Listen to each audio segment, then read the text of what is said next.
Good morning, welcome to post-Easter week in the life of RED-Scue.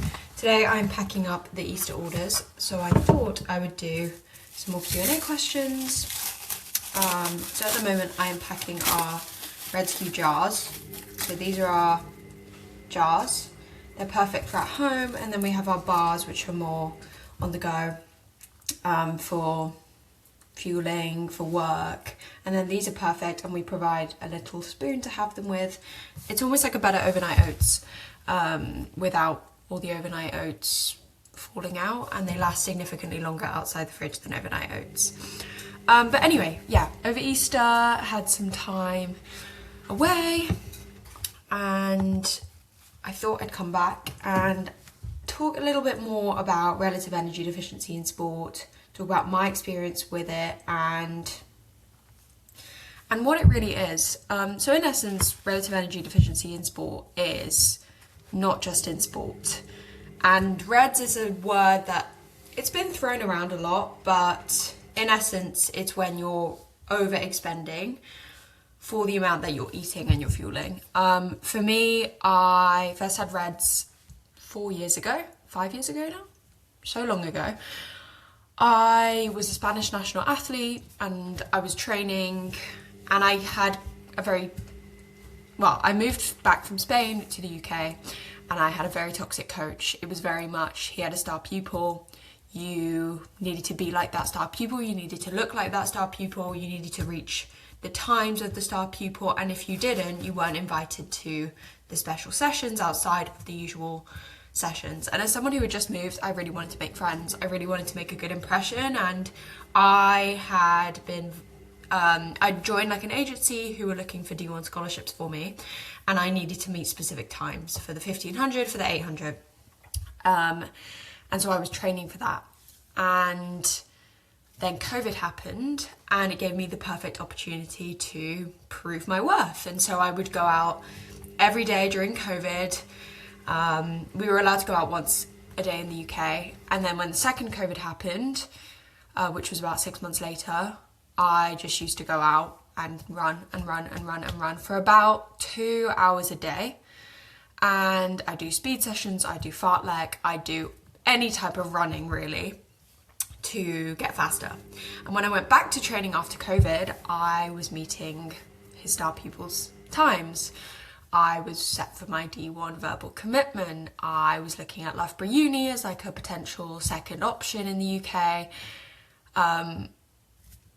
And then after my best summer season, I had about 2 weeks off, but I did train during the off season as well, because I was determined to keep up those times. And then I went back to training. It was during the winter, it was cold, and bang, my Achilles went during training. And as someone who was 17 years old, navigating that while navigating your kind of identity change, realizing that you won't be going on that scholarship, you won't be going to America, you're doing your A-levels, and you're realizing actually now you need to focus more on your school because your running's gone. And to be honest, some of my grades definitely plummeted because I was so busy focused on running, and that took up all the mental space in my head. And realizing that you have to rejig and change your whole entire life plan was one of the hardest experiences I've ever had. And no one really talks about that. There is some talk about the grief after the D1 experience, but I didn't even get to have the D1 experience, which hurt a lot for me because I'd grown up watching Caitlin Toohey, I'd grown up running the cross countries, I'd grown up with this massive community through sport and this competitiveness and this competitive spirit that just went. I mean, I lost all routine and my grades started going down even more. I managed to pull them back up because I knew that I had to get really solid grades to get into a good uni. And I ended up going to university in England with a year abroad in the US. So I still got to experience the US experience, and I actually realised that, I got to go and see how challenging the D1 life is as a kind of walk-on. And walk-ons are essentially someone who didn't make the team, didn't have a scholarship, but are trying to get onto the track team to be able to either get a scholarship or simply just run for the school. Life as a walk-on is so challenging, and no one talks about that at all. I mean, the culture in the US is absolutely constant with sport. And you definitely get treated differently if you are an athlete or not.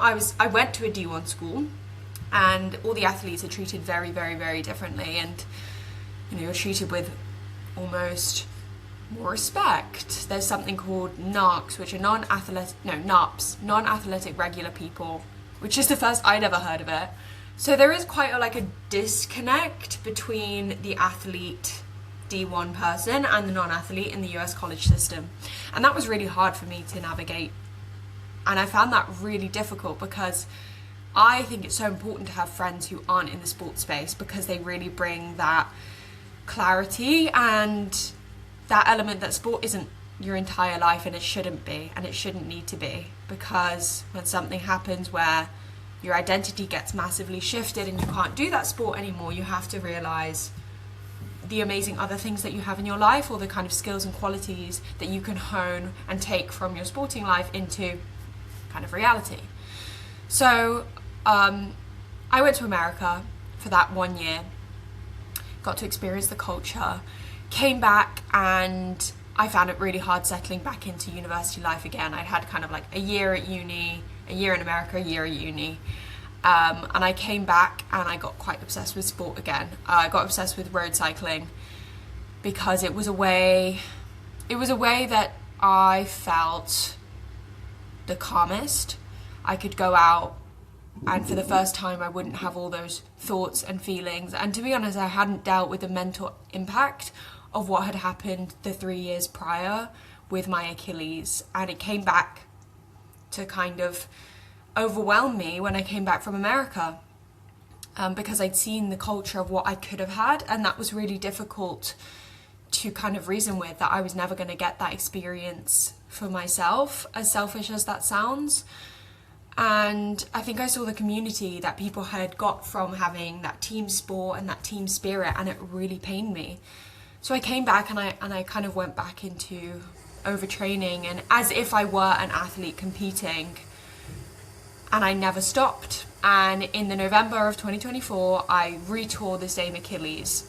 I was doing 300-kilometer cycling weeks. I was training with only boys groups, because in my head, training with the boys meant that I was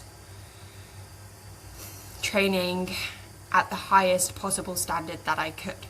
It meant that I was never chasing the standard of my own gender. I was always chasing more and more and more and more. And I think it's growing up always having trained with boys and maybe having been compared a lot to, you need to be like this girl and you need to run this girl's times or you won't be accepted into the group. So I kind of found some kind of comfort and community in training with boys and men. And when I tore my Achilles, it was as bad as the first time. But it was the fact that I couldn't live without the overtraining, and it had bled into every aspect of my life. It had bled into my school again. My grades were really, really down. It had bled into family life. I had friends come up to me and be like, "Are you okay?" And I had, at the time, I thought, what are they talking about? I'm doing my highest mileage weeks. I'm probably the fittest I've ever been. I'm waking up early to train. I'm productive. Productive literally meant that I was doing some exercise in my day. I've got it all. And when I tore my Achilles, I couldn't even look at my bike without crying. I had to literally cover my bike up and put it away because it was just too painful to look at. And I went back, I over-rehabbed, I basically overtrained my way, cross-trained my way out of injury again, and managed to get back on the bike about 3 months. 3 months afterwards, which is just ridiculous now I think about it. But it only took really navigating the mental side to be able to unlearn all of those habits that I thought were normal, that had been normalized in the sports world that I had always grown up in. And then you start to see how much that bleeds into, okay, I wasn't even a competing athlete at all the second time around. I was just someone who got obsessed with sport and exercise, and it was a coping mechanism for all of the stuff that I'd experienced before but had never found an outlet. And then you realise that relative energy deficiency is not just relative energy deficiency in sport, it includes sport, but it's just relative energy deficiency. And it's not always obsession with sport and eating, but it became it for me because I was training so much. I'd be too nauseous to eat, I'd be too tired to shop, I'd be too tired to cook, I'd be too tired to do anything normal and human. Like I stopped cleaning my house, I stopped seeing friends, I got into some quite toxic relationships because I didn't want to make any decisions myself. My brain was so tired, so mentally fatigued, that I genuinely wanted everybody else to make a decision for me so I didn't have to make one myself. And that was really, I think that was the hardest part for me, because you use this sport and eating dependence to cope, and it hurts to see that how much I wasn't coping. And it hurts everyone around you, because maybe other people can see, well, they keep asking, why are you always injured? Why are you always the injured one? And you're thinking, I wish I wasn't, because I loved my life when I was overtraining and underfueling. It gives you that buzz, but that buzz is the survival. You're literally on survival mode. And so it's taken many, many years to kind of come out of that. And there's definitely still behaviours and habits that I still do.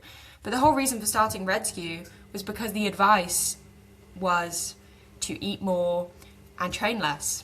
That was the generic advice given to me. Well, initially I went on the contraceptive pill because it was very normal for me to have lost my period as someone doing such intense amounts of exercise. I was doing triathlon, I was doing cycling, and I was told that that was quite normal. I had a phone call with the doctors. There was no in-person, there was no wait or testing initially. It was literally just, oh yeah, okay, we'll get you on some pills, we'll get you started on the contraceptive pill. I think I was on the mini pill and then I was on the combined pill, so I've kind of been on both. But it was just kind of brushed under the carpet, and I would definitely say that was a reason, because it was such a plaster solution, it definitely exacerbated the symptom. Well, it didn't exacerbate them, it stopped me from being able to see the damage that I was doing to my body. But I think I would have done that amount of damage whether I'd been on the pill or not, because also not having a period was so normalised. It wasn't like, oh my goodness, you could potentially have ligament issues, bone damage, osteopenia, osteoporosis. It was just, the pill will be able to kind of give you some artificial hormones. In the end, I think that's why RED-Scue to me was so important, building it, because the second time around it was eat more, train less, because the more you eat, the more you're going to recover. And there's so much truth in that. A lot of the chronic illnesses now, I genuinely believe, are from underfueling, but not underfueling in a way that we think. It's the over expenditure, it's the overworking, it's the underfueling, it's the constant stress. And it's the thinking that we need to be smaller in our bodies and we need to look a certain aesthetic because everything's turned social media obsessed and aesthetic based. Even in the sporting world too, although there are definitely improvements in that and there's some amazing role models. I just think for the general public who is constantly surrounded by that social media presence and narrative and cultural, going into the shop seeing low calorie, low calorie, low calorie, high protein, high protein, high protein, eat off a chopping board, go on the carnivore diet, go on the keto diet, oh no wait, GLP-1 jabs, get skinny, get skinny, get skinny, TikTok, skinny top, it's everywhere, and it's impossible to kind of get away from. And so that was the point of building RED-Scue, is to provide a very gut-friendly snack, on-the-go fueling jar and bar for on-the-go that wasn't high protein, that wasn't low calorie, that had all of the nutrients you need, built with something called fufu flour, which is a very easy to digest carbohydrate, so it's giving you that energy and fuel that you need for a very sustained amount of time, without oats, which used to really block up and hurt my gut, because my gut was the most damaged part from having relative energy deficiency in sport. There is also something thrown around called low energy availability. LEA, which is what it is known as, is the kind of lead up to having, so relative energy deficiency is low energy availability over a very long period of time. But it basically just means you're overexpending and you're underfueling. And then relative energy deficiency, or RED, is when you're doing that over a very, very, very chronically long time, and it becomes a condition. And so I used to stand hours in the supermarket, not have the mental energy to cook, and I thought there's got to be something better than what's on the shelves, that is gels and bars and things that just really, really hurt my gut, were too crumbly, were aimed at the kind of low calorie range, that were just not sustaining me. And that's where RED-Scue came from, with our jars and our on-the-go bars. The larger on-the-go bar was perfect, because when I'd go cycling, I would have like 10 million cakes and bananas and things in my back pocket that would really weigh me down. So the larger bars were perfect for my longer cycles, longer fuel. And then the smaller ones were great because I had so many people being like, I need something when I like run in, I have a session maybe in like 30, 20 minutes, but I'm hungry and I can't go fasted, because that's going to bring back the injury cycle. So that's what the mini bars were for. I can show you an example.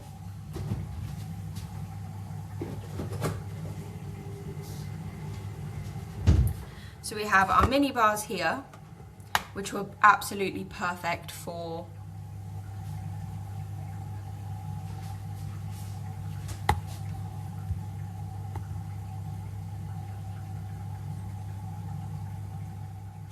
our mini bars, which are perfect for, I had lots of people be like, I need something quick before the session, or I need a snack that isn't as large as your mini bars, as your energy bars, because I'm at work and I need something to sustain me, because I'm a boss and I'm looking after all of my workers and my employees, and I'm giving them all the fuel, but I'm not getting enough fuel myself. So that's where the mini bars came from. Tested on athletes, tested on active people, tested on people in the workplace. These are perfect for mums, for people who want to keep them in their car. And then our minis are great for pre-post training. People actually love breaking our large and our minis up with yogurt and having it with like a source of protein, which is great for kind of after sessions. And then our on-the-go jars are just really perfect for the morning, because you always used to prep overnight oats and never eat them, because it used to really hurt my gut, and also it was so time consuming. Whereas like these, you literally take them with you, eat it, and you are fueled. And so we never have that fasted training. So this is our product range.